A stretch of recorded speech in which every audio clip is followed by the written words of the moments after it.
estábamos conversando con los invitados a este programa especial sobre el nuevo Parlamento.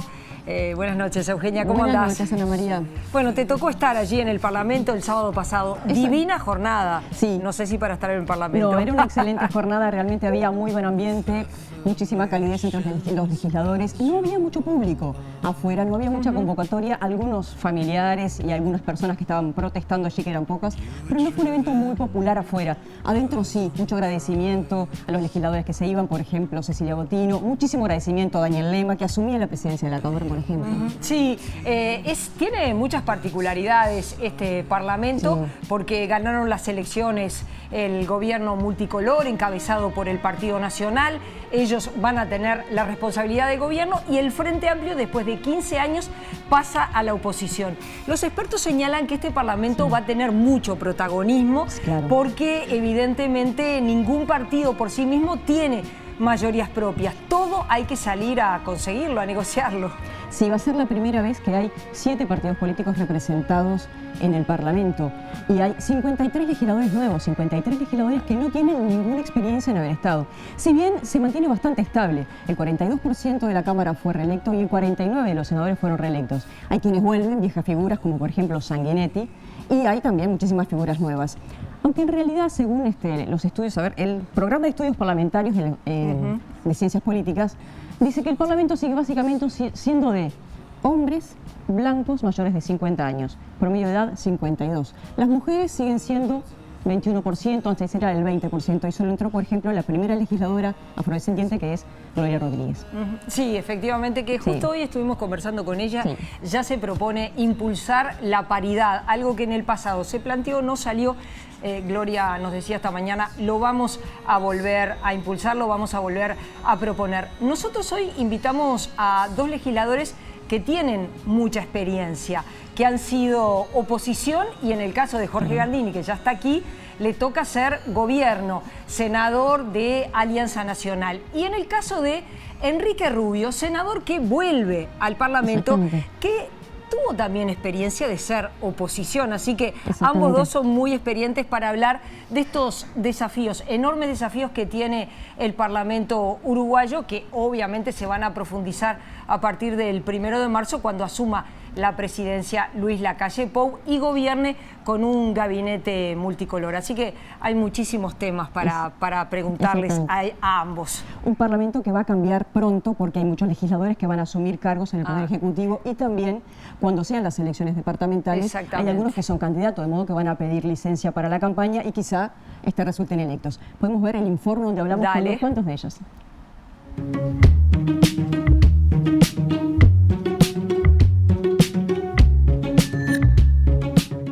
Senadores y diputados asumieron sus bancas este sábado, inaugurando la 49ª legislatura. El Frente Amplio, que retuvo 13 escaños de un total de 30 en el Senado y 42 de 99 en diputados, va a tener la bancada más numerosa.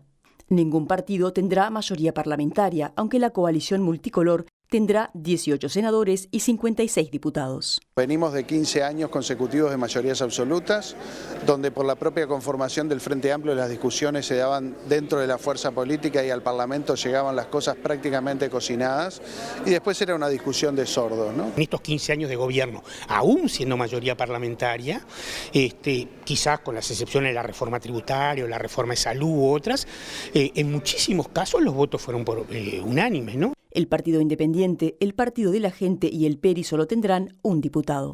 Es la primera vez en la historia del país que 7 partidos integran el Parlamento, al que ingresan 53 nuevos legisladores. La política le puede hacer bien también eso, que se contamine, por usar esta palabra a propósito, un poco de otros seres humanos que no vienen de la cuestión política. Los uruguayos merecen empezar a encontrar soluciones a los grandes problemas que tienen. El país tiene que insertarse en el mundo, tiene que encontrar los caminos del desarrollo real, y creemos que todos nosotros tenemos que volcar nuestros máximos esfuerzos a ello. Cabildo Abierto, en ese sentido, no se va a apartar de lo que firmó y de lo que ha dicho hasta este momento. Fueron reelectos el 42% de los senadores y el 49% de los diputados. Entre ellos, el senador más longevo, Luis Alberto Heber, quien dejará su banca dentro de 2 semanas para asumir como ministro de Transporte.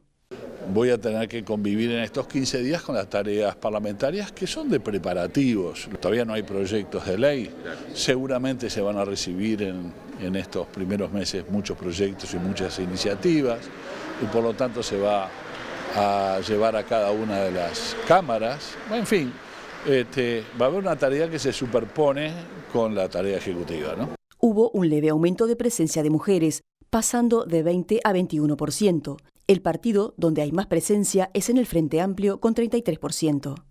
El promedio de edad es de 52 años, en un parlamento al que regresan algunos históricos dirigentes, como el expresidente Sanguinetti. Y hace 57 años entré acá como diputado. Usted no era nacido. ¿Qué le parece? ¿Qué le parece? ¿Qué le parece? Bueno, esto es un nuevo comienzo. ¿Y con cuánta energía? Después de 15 años del gobierno del Frente, que fue un cambio histórico, después de casi 2 siglos de predominio de los partidos tradicionales, hoy estamos ante otro hecho histórico. Y es la reversión de esa hegemonía que durante esta década y media tuvo el Frente Amplio.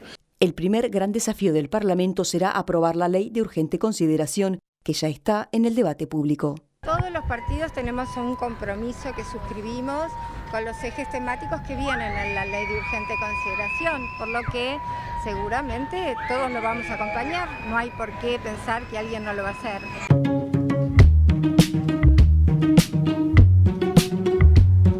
Y es un gusto tener esta noche en los estudios a 2 senadores de la República, Jorge Gandini, Partido Nacional, bienvenido. Un gusto recibirlo. Enrique Rubio, senador, bienvenido. Vuelve al Parlamento, vuelve al Senado, así que a los dos un gusto. Los discursos el sábado fueron por el lado de el país no tiene que ingresar en la llamada grieta argentina. Quizás no hablemos de grieta, pero sí de polarización. ¿El país está polarizado? ¿El país está dividido? ¿Se puede decir dividido en dos? Bueno, quizás haya 2 grandes bloques en el país, pero yo no creo que estemos en un grado de polarización o de enfrentamiento que nos haga presumir que caminamos hacia una grieta, es decir, hacia un enfrentamiento interno en el país. Creo que hay convivencia civilizada, creo que hay democracia en los hechos, la transición lo demuestra y la gestualidad de nuestros referentes políticos más representativos creo que lo demuestra permanentemente. O sea, sabemos convivir civilizadamente en democracia, hay tolerancia en el sistema, tenemos pensamientos a veces antagónicos, pero dentro del sistema, que eso es lo importante. O sea, yo no veo riesgos o peligros en ese sentido. Rubio, el país está dividido en dos. ¿Hay una polarización? ¿Usted lo siente así? Bueno, una cosa es que existan 2 grandes proyectos, ¿no? de visiones de la sociedad, pero otra cosa es que haya una confrontación permanente que lleve a dividir por un tajo, no al sistema político, a la sociedad uruguaya, que ese es el problema más importante. Nosotros ya esto lo hemos discutido y nosotros la actitud que tenemos es ser una oposición constructiva. Eso significa plantear alternativas y también defender muy firmemente aquello que son nuestras convicciones y los logros que creemos haber introducido en el Uruguay en los últimos 15 años. Pero no estar, digamos, generando confrontaciones inútiles que desgastan el sistema político, lo alejan aún más de la sociedad y dividen a la propia sociedad. Así que en esos términos partimos, ojalá que todo esto evolucione de esta manera. Pero los hechos dirán, digamos, después cómo se va desarrollando. A veces en política uno quiere anticiparse y le erra. ¿Coincide que el Parlamento, en la medida que son varios partidos para gobernar, con el mayor protagonismo del Partido Nacional, pero que son varios partidos para gobernar, que conforman mayorías parlamentarias, va a tener una centralidad que, en la medida que estaba el Frente Amplio con mayoría automática, era diferente? ¿Se imagina un escenario muy diferente al que fue estos 15 años? No necesariamente. Creo que va a haber mucho trabajo parlamentario para consensuar y quizás nuestro esfuerzo, por lo menos al principio, vamos a intentar consensuar también con el Frente Amplio. Yo creo que hay algunos aspectos bien interesantes de esta etapa. Es verdad, hay 7 partidos en la Cámara de Diputados, o en el Parlamento, para decirlo así, lo cual es histórico. Pero también es verdad que los 3 grandes partidos políticos, los históricos, digamos, el Partido Nacional y el Partido Colorado, fundacionales, y el Frente Amplio, ya todos estuvimos en la oposición y ya todos estuvimos en el gobierno. Y eso cambia la perspectiva. El Frente Amplio, antes del 2005, siempre había estado en la oposición y dijo algunas cosas, se propuso algunas cosas desde la oposición, que cuando estuvo en el gobierno se enfrentó al principal de los adversarios que tenemos los políticos, que es la realidad. Y con algunas cosas pudo y con otras no pudo. Y parte de aquel lenguaje y reivindicaciones que tenía antes del 2005 ya no las tiene. Porque no las puede reivindicar, porque se enfrentó a la realidad y no las pudo cambiar. Y eso le da realismo. Y nosotros estuvimos en la oposición y en el gobierno antes. Yo creo que el diálogo puede ser un diálogo diferente, porque hay un nivel de madurez del sistema, por lo menos de las grandes corrientes partidarias, que nos puede permitir tener un diálogo mejor que el que teníamos antes. Y quizás algunos supuestos sobre los que podemos coincidir para construir después. Efectivamente va a haber presencia de la oposición en los servicios descentralizados, en los organismos de Contralor. Esto se estaba negociando, en la tarde se dijo, bueno, ya se llegó a un acuerdo. Leí hace un rato que el presidente del Frente Amplio dijo, bueno, no está 100% cerrado el acuerdo. ¿Ustedes pueden avanzar en esa información? ¿Efectivamente el Frente Amplio va a estar, además de los organismos de Contralor, en los servicios descentralizados, en las empresas públicas? Bueno, en realidad yo quería decir que, terminando el razonamiento del senador Gandini, que la confrontación con la realidad es recíproca. Claro. ¿No? Nosotros pudimos hacer algunas transformaciones que nos parecen que son extraordinarias y otras no las pudimos hacer, ¿no? Hay que ser en esto autocrítico. Y a ellos les sucedió algo por el estilo. Veremos ahora cómo les va con, digamos, la propuesta con la que ingresan al gobierno. Ahora, en cuanto a los organismos de Contralor, yo creo que hay como una cultura política que se generó después de la dictadura. Hubo un momento inicial en el cual Sereñi negoció algunos cargos, que eran 6, si no recuerdo mal. Es una pequeña, pero era una presencia en algunos organismos públicos. Después hubo periodos en que esto no se concretó, después hubo dificultades en el primer gobierno del Frente Amplio, luego hubo mucha participación en el segundo gobierno y después hubo una importante participación en el tercero. Yo creo que esa línea se va a continuar de acuerdo a lo que nos ha llegado por parte del presidente electo. Así que me parece que está cerca esto, ¿no? Creo que no está terminado, nadie ha dicho la última palabra, pero se estaba hoy por lo menos muy cerca, ¿no? Sí, tienen esa misma información, no tienen por qué tenerla, porque bueno... una cuestión de definir exactamente cuántos. Lo importante es que el concepto está acordado. En algunas épocas se discutió internamente en los partidos si había que integrar un gobierno en los organismos, por ejemplo, las empresas públicas. Hoy eso está superado. Nosotros entendemos que es bueno para el gobierno tener a la oposición adentro, para que controle, para que vigile, para que marque sus diferencias, para que sea corresponsable en algunas decisiones, y el Frente Amplio entiende que tiene que estar. Eso es lo principal. Ahora, ¿cuántos? ¿Dónde? Bueno, en el detalle se está. Pero creo que lo principal es que hemos aceptado la convivencia, en mayorías y minorías, en los organismos, las empresas públicas, los bancos, algunas personas de derecho público no estatal, que tienen varios directores o jerarcas, y en los organismos típicos de Contralor, como el Tribunal de Cuentas, obviamente la Corte Electoral. En realidad no hubo una diferencia de números, ¿no? Sí, significativa, ¿no? Más bien del lado nuestro por lo menos, había la aspiración de que en algunos lugares, ¿no? Antel, Instituto de Antel, Colonización, por ejemplo, donde uno percibe de que va a haber de parte de la coalición multicolor, ¿no? Dígale. Que una intención de hacer una transformación que ya está un poco diseñada en los borradores o anteproyectos de la ley de urgencia. Nosotros aspirábamos a estar ahí, ¿no? Y de repente no nos será tan importante o significativo estar en algún otro lugar. Y después había algo sí en común, que es que nos parecía que la integración de los organismos de Contralor, que son el sustento del sistema, porque la Corte Electoral y el Tribunal de Cuentas son el sustento del sistema, en cuanto a garantías para todos, ¿no? Tenían que tener la misma integración que hoy, ¿no? Paritaria en cuanto a gobierno o oposición, y una personalidad que sea el presidente, que sea independiente, digamos. A veces es difícil encontrarlo. De los padres, independiente de los padres. Sí. Pero que nos dé garantías a todos, más que, ¿no?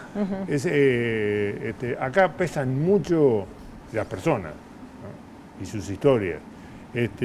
Bueno, y en torno a eso es que se ha estado un poco dando vueltas, y bueno, yo creo que estamos cerca. Gandini, usted lo ha dicho, lo han dicho otros integrantes del gobierno multicolor, la gente votó cambiar, votó un cambio. El tema después es definir claramente qué cambio se votó. Qué cambio está escrito. Nosotros llegamos a la segunda vuelta con un programa, Compromiso por un País, y allí está escrito. Ahora, claro, cuando esos conceptos escritos allí los llevas a la ley, al papel, bueno, ahí empezamos a hilar fino, afinar el lápiz, y podemos tener discusiones, diferencias como las que estamos teniendo ahora. Pero el rumbo está marcado y la gente votó ese rumbo. El Frente Amplio asume esa situación. La gente votó cambiar. Nosotros respetamos el pronunciamiento democrático de la gente. Entonces, si hay lo que era una coalición opositora que se convierte en coalición de gobierno, tiene todo el derecho a presentar su propuesta. Y bueno, en torno a las características que tenga la misma, a los niveles de flexibilidad o no que tenga, también se va a dar el estilo de relacionamiento en relación a la cuestión programática que se expresa en proyectos de ley, ¿no? Ahora el que tenemos inmediatamente es complejo, ¿no? Yo no quiero hacer un pronunciamiento de fondo sobre un borrador, porque he estado estudiando, viendo los papeles, viendo cómo cambian, viendo, en fin, que algunas cosas no cambian, que otras sí, que algunas estaban anunciadas en la campaña, pero como una cuestión genérica, y ahora sí aparecen traducidas en blanco y negro. Y digo, bueno, me da la impresión de que aquí va a haber algunas dificultades importantes, ¿no? Por el volumen que tiene. No solo por los contenidos. A mí me preocupa en esto quizás más, o igualmente, ¿no? La forma y el contenido. Porque una ley de urgencia de este volumen, ¿no? 450, 500 artículos, es digamos, es un conjunto muy grande de leyes que transforman enormemente las leyes existentes, de las cuales nosotros somos padres en algunos casos, ¿no? En la mayor parte de los casos. Hay unas 50 leyes que son transformadas. Entonces, en realidad en el Uruguay no hay historia de algo de esta envergadura. Yo estuve en las dos, en el Senado, en el momento en que discutíamos con Achugarri, que era quien llevaba... Año 2002, sí, por allí. En el 2000, ¿no? Que llevaba la voz cantante de las dos leyes de urgencia de Valle, ¿no? Pues en realidad, parecido a esto, pero en mucho menor escala, fue lo de Valle, ¿no? La Calle no hizo eso en esas proporciones, y Sanguinetti tampoco. En realidad es Valle el que en el primer año de gobierno, al formarse la coalición blanco-colorada, ¿no? Mete una ley de urgencia, y después que terminó esa, otra ley de urgencia, que eran de unos 90 artículos, ¿no? Pero que trataban una gama enorme de temas. Ahora tenemos una muchísimo más importante, a mi juicio, que trata, digamos, prácticamente gran parte del universo, ¿no? En una sola propuesta. ¿Todo es tan urgente como para 457 artículos, varios capítulos, 457 artículos? Lo primero es que lo urgente no son los temas, sino la consideración. Es una ley de urgente consideración. La Constitución define el procedimiento como urgente, porque tiene un plazo para ser aprobada. No hay que compararlas necesariamente con otras leyes de urgencia, hay que compararlas con leyes similares. Las leyes de presupuesto son leyes que tienen la misma duración, 45 días en cada Cámara, esta tiene 45, 30 y 15. No sé, la ley de Mujica, el presupuesto de Mujica del año 2010, entró el último día del plazo, el 30 de agosto del 2010. ¿Cuántos artículos tenía? 870. ¿Eran números? No. Eran temas como estos: educación, delitos, modificaciones al Código de la Niñez y la Adolescencia, reestructuras de organismos, presupuestación, había de todo, temas presupuestales y muchísimos que no. ¿Por qué? Porque los gobiernos aprovechan esas leyes de arranque para poder transformar rápidamente algunas cosas que quieren que les rindan en el tiempo que tienen de gestión. Nosotros adelantamos el tiempo presupuestal porque le prometimos cambios a la gente y porque vivimos en tiempos de inmediatez. Y tampoco la podemos comparar con otras leyes de urgencia, porque ahora gobernó el Frente Amplio 15 años y tomó un rumbo que nosotros tenemos que cambiar. Y tenemos que cambiarlo rápido. Y en vez de esperar a la ley de presupuesto para meter todos estos temas en la ley de presupuesto, que siempre van a este tipo de temas, lo adelantamos en una ley de urgente consideración que vamos a terminar de aprobar en junio, julio, y el 30 de agosto entra el presupuesto y va a ser complementario porque las leyes de urgente consideración no pueden tener temas presupuestales. Por lo tanto, si acá creamos un Ministerio de Medio Ambiente, no podemos crear cargos. Podemos definir direcciones, pero no crear cargos. Podemos hacer traspasos, pero no dotar de nuevos créditos a los organismos. Eso lo va a hacer la ley de presupuesto que empieza a regir el 1 de enero del 2021. Es decir, empezamos un proceso de cambio que va a ocupar al Parlamento y que nos va a sacar trabajando. O sea, el 6, 7, 8 de marzo vamos a estar con todos los motores prendidos porque va a haber entrado una ley que tiene plazo y cada día que no trabajemos perdemos uno. Así que vamos a estar trabajando inmediatamente porque la gente votó eso, que hagamos cambios. Yo creo que no es comparable. Vamos a hacer una pausa y arrancamos con Enrique Rubio. Una pausa, enseguida venimos. Bueno.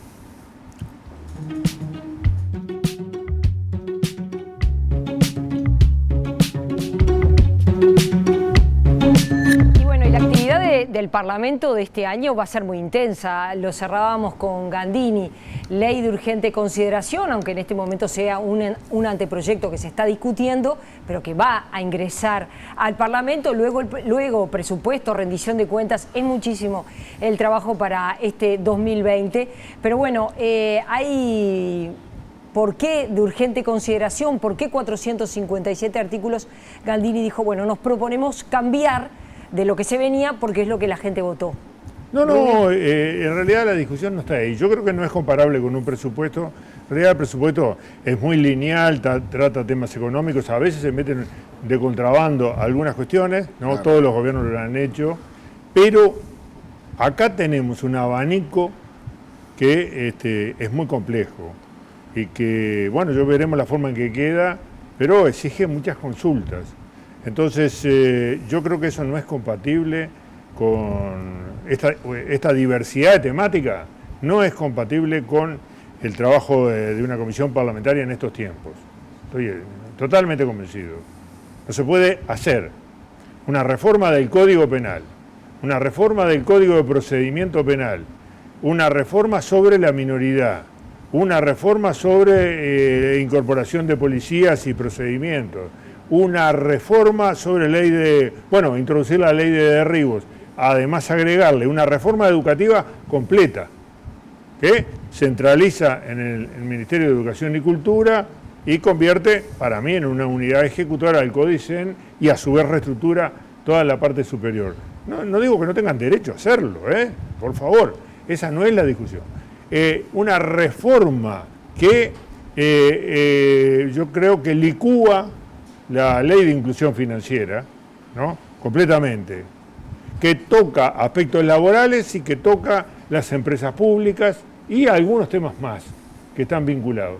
Muchas de estas cosas exigen que la academia sea consultada, ¿no? Por ejemplo, en los temas penales, que sean consultados autores sociales, y todo eso en estos tiempos no es viable.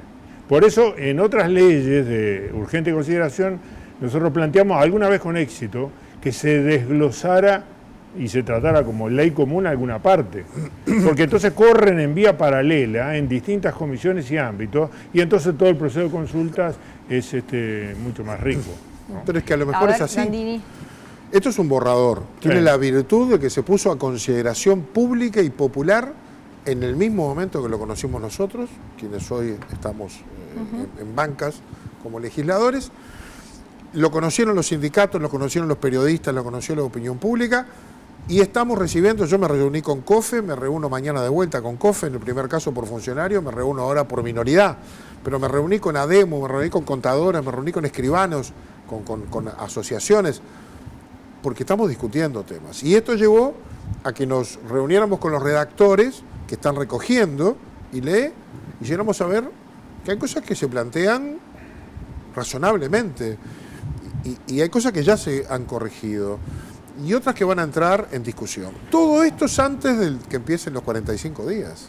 Vamos a ver cuánto de todo esto llega. Quizás llegue con algunas incorporaciones de temas, quizás algunos salgan. Y luego viene la etapa del debate parlamentario, donde la academia va a volver a venir, porque Rubio decía la academia. Bueno, al fiscal de corte lo recibió presidente electo 3 veces ya, además de los fiscales y de la asociación y además de opiniones de juristas y jueces. Y hay gente trabajando en modificaciones a lo que el borrador propone. De eso no tengo duda. Por eso, ¿no? Entonces va a llegar otra cosa de la que conocimos. Y cuando nos sentemos en la comisión especial, en una cámara y después en la otra, va a venir la academia, va a venir los gremios, van a venir las asociaciones, van a venir los interesados a plantear. Y vamos a trabajar con un presupuesto, como en los presupuestos, de lunes a viernes y si es necesario los sábados, de 9 de la mañana a 9 de la noche, y después de eso vamos a recibir en nuestros despachos a los sindicatos y a todos los que no quieran decir cosas. ¿Por qué? Porque hay que trabajar con el ritmo del presupuesto. Hay 45 días, hay que escuchar a la sociedad y después hay que votar. Y nosotros en la coalición tenemos que formar opinión interna. Es probable que haya algunos temas que con un sacabocado los saquemos y los pongamos en otro lado, porque a lo mejor no nos da el tiempo, a lo mejor hay que escuchar otras opiniones, es probable. Pero nos estamos proponiendo de arranque un objetivo muy ambicioso. Vamos a ver con cuánto llegamos, pero lo vamos a hacer en un proceso de consulta, ¿no? Es cierto que es muy vasto, son muchos capítulos, muchos temas, decíamos 457 artículos. ¿Qué aspectos usted dice, esto es imposible que el Frente Amplio vote? Así como está y como se está discutiendo. No me quiero adelantar mucho porque quiero ver ver textos, ¿no? Sin duda hay una diferencia. Nosotros admitimos, porque lo hemos dicho muchas veces, que las cuestiones de seguridad son muy relevantes y que afectan profundamente a la sociedad uruguaya, ¿no? Por lo tanto, la coalición de gobierno propone 94 artículos que tienen que ver con cuestiones de seguridad, minoridad, etcétera, etcétera. Está. Y si eso fuera motivo de una ley de urgencia, vamos arriba, discutimos los 94 artículos. ¿Por qué?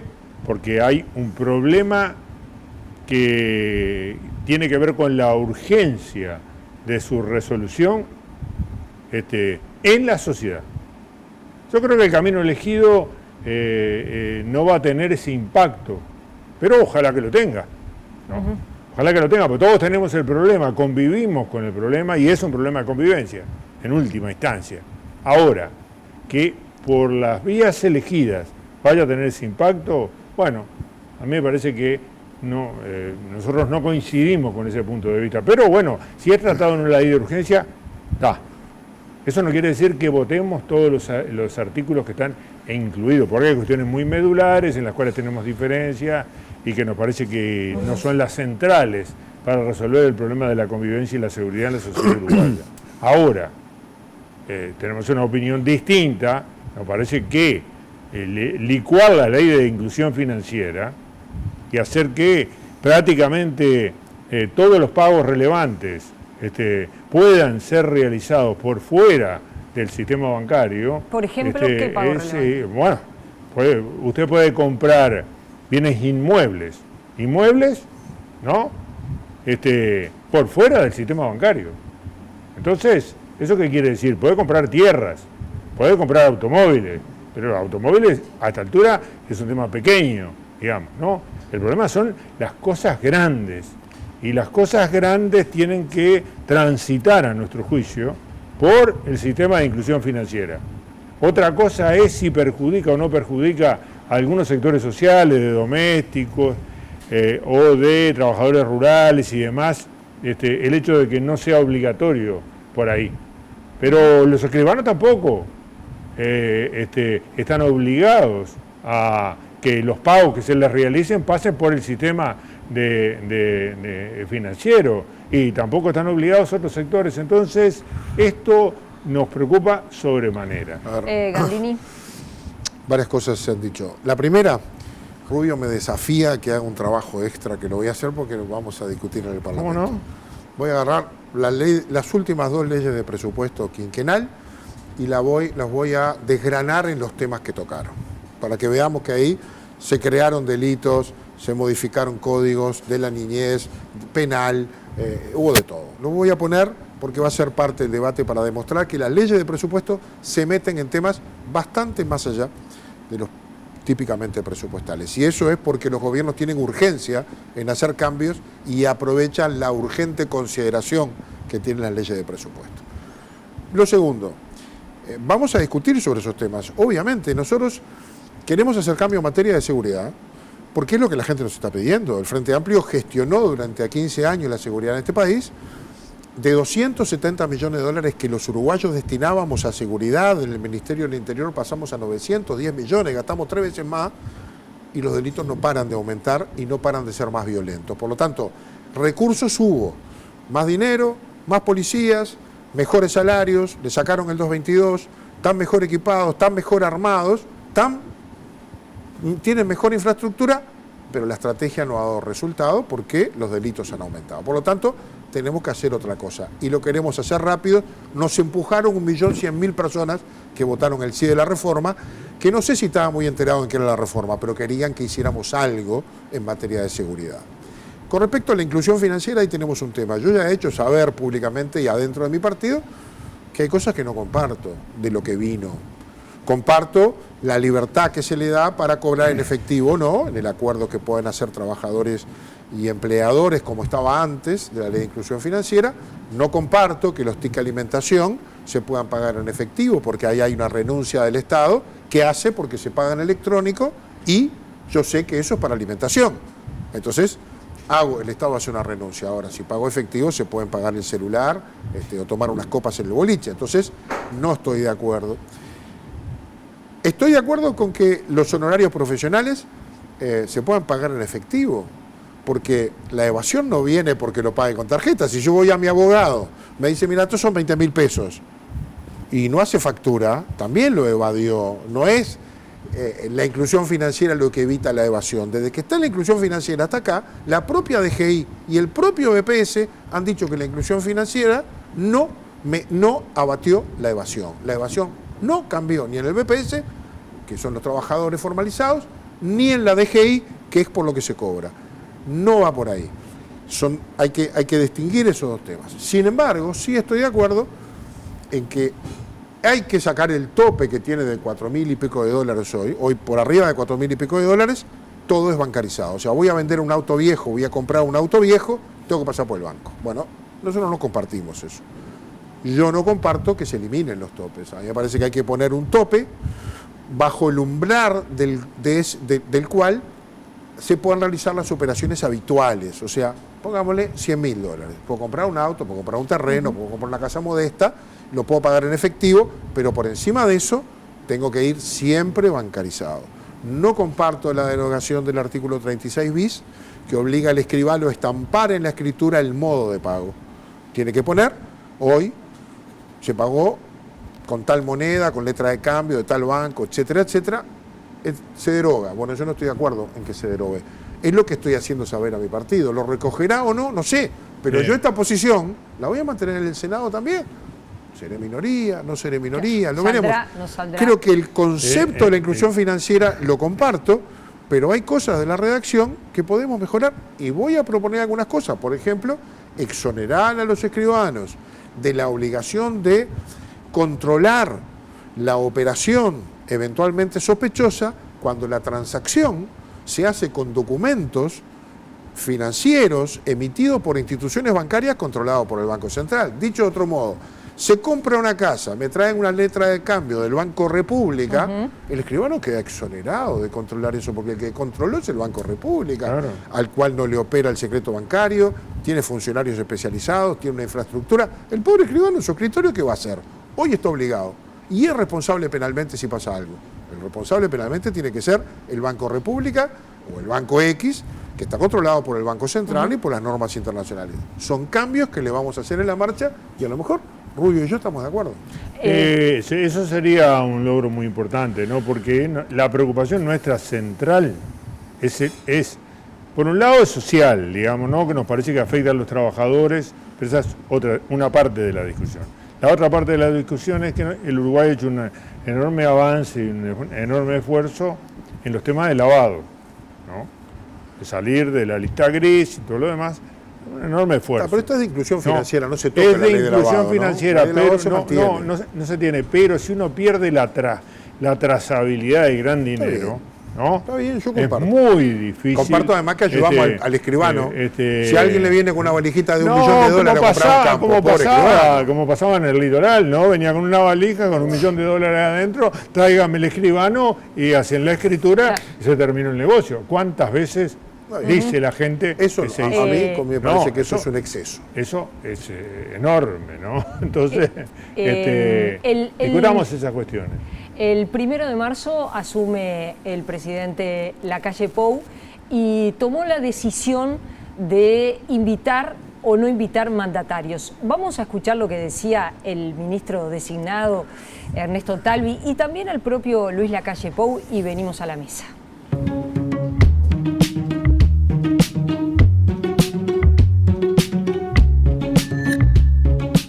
El presidente electo, Luis Lacalle Pou, decidió no invitar a representantes de Nicaragua, Venezuela y Cuba a su asunción presidencial el próximo 1 de marzo, al considerar que incumplen cláusulas democráticas de la OEA. Se criticó la inclusión de otros países, como Bolivia, que sufrió un quiebre democrático hace algunos meses. Bolivia tuvo un quiebre institucional, una sucesión de irregularidades. Los países a veces viven esas crisis, pero tiene hoy una agenda en la que el 3 de mayo están convocadas elecciones libres, con la participación de todos los partidos, con la supervisión y observación internacional y por ende hay allí en el futuro una salida. Creo que si ese fuera el mismo caso de los otros países también hubieran sido invitados. Lacalle Pou justificó su decisión diciendo que la tomó en carácter personal y entendió que no afectará las relaciones comerciales con estos países. En campaña electoral, esta vez, pero en la anterior también sugerimos hacer un tratado de libre comercio con Cuba. Una cosa no quita la otra. Que uno tenga relaciones comerciales por el interés nacional es distinto a valorar que se violentan y que se violan los derechos humanos, entre otros países, en Venezuela. Y discúlpenme, pero yo no estoy dispuesto a que en nuestra asunción esté el dictador Maduro. Es una decisión personal de la cual me hago cargo. Esto no es Cancillería, esto no es protocolo, esta es mi persona que tomó esta decisión.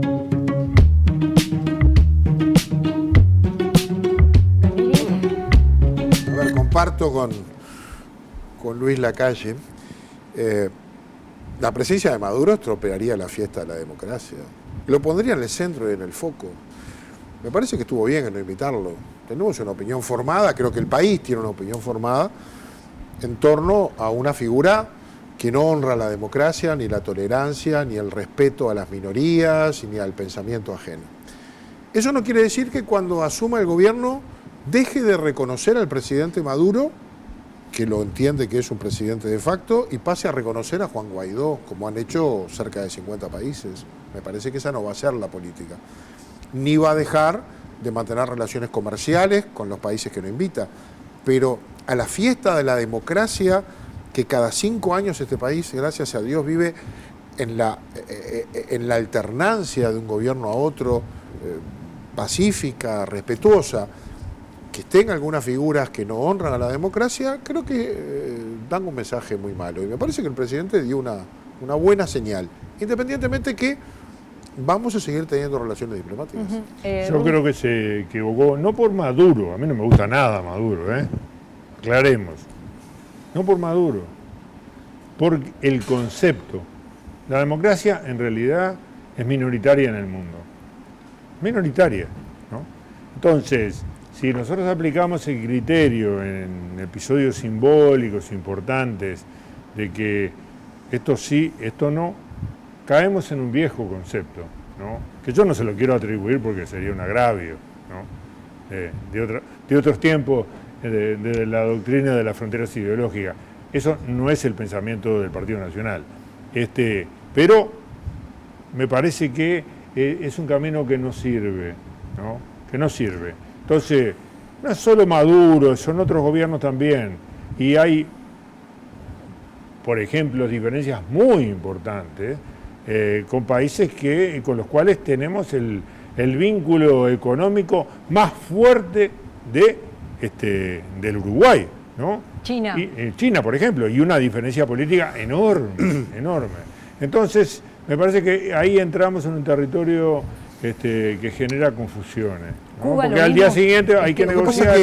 Yo lo entiendo a Rubio, pero si el dictador fuera Somoza, si el golpe de Estado lo hubiera dado la derecha en algún país, el Frente Amplio tampoco lo invitaría. Pero como son de izquierda, les hace ruido no invitarlo. Y los que violan derechos humanos, de derecha o de izquierda, hay que censurarlos y hay que enfrentarlos. El Frente Amplio no ha sido claro con Maduro, por el contrario, ha sido permisivo con Maduro. En eso estamos Capaz que usted y yo sí, pero el Frente Amplio... Sí, pero el Frente Amplio ha hecho pronunciamientos formales, ¿no? Ha hecho pronunciamientos formales y rechaza la violación de los derechos humanos donde se dé, ¿no? Y a algunos nos gustan más unos gobiernos que otros. Hubo verdaderos golpes de Estado en América Latina y no solo problemas de institucionalidad fuertes y de derechos humanos en Venezuela, sino en otros países. Si nos atenemos a ese criterio y lo seguimos en forma muy coherente, en realidad nos aislamos, ¿no? Nos aislamos. Entonces, pero ustedes aislaron a Paraguay sacándolo del Mercosur, pero nunca a Venezuela. Bueno, pero fue una decisión equivocada. Ah, bueno, bárbaro. Fue una decisión equivocada. A mi juicio, fue una decisión equivocada, a mi juicio, ¿no? Entonces, uno ha hecho un aprendizaje de esto.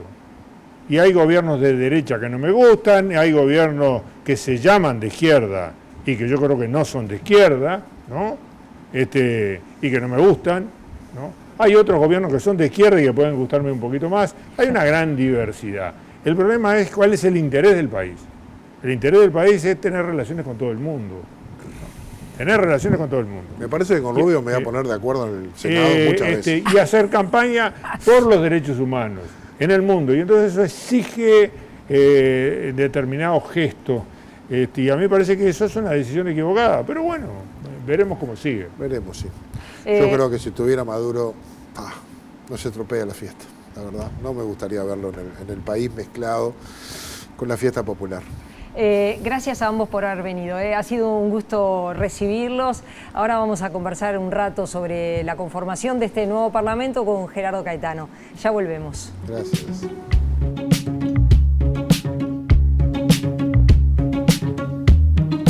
Body so fits.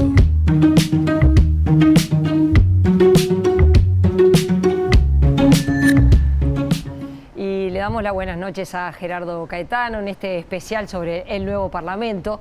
Ustedes lo veían recién a Gandini y a Rubio. Hay bastantes acuerdos, quizás más de los esperados entre ambos legisladores. Los dos son muy experientes, ¿no? Son legisladores de mucha trayectoria. Como los dos supieron ser oposición y, bueno, y gobierno, ¿no? Los dos son minoría dentro de cada partido, porque a veces nos olvidamos de eso. Los dos son minoría en estos momentos, y minorías marcadas.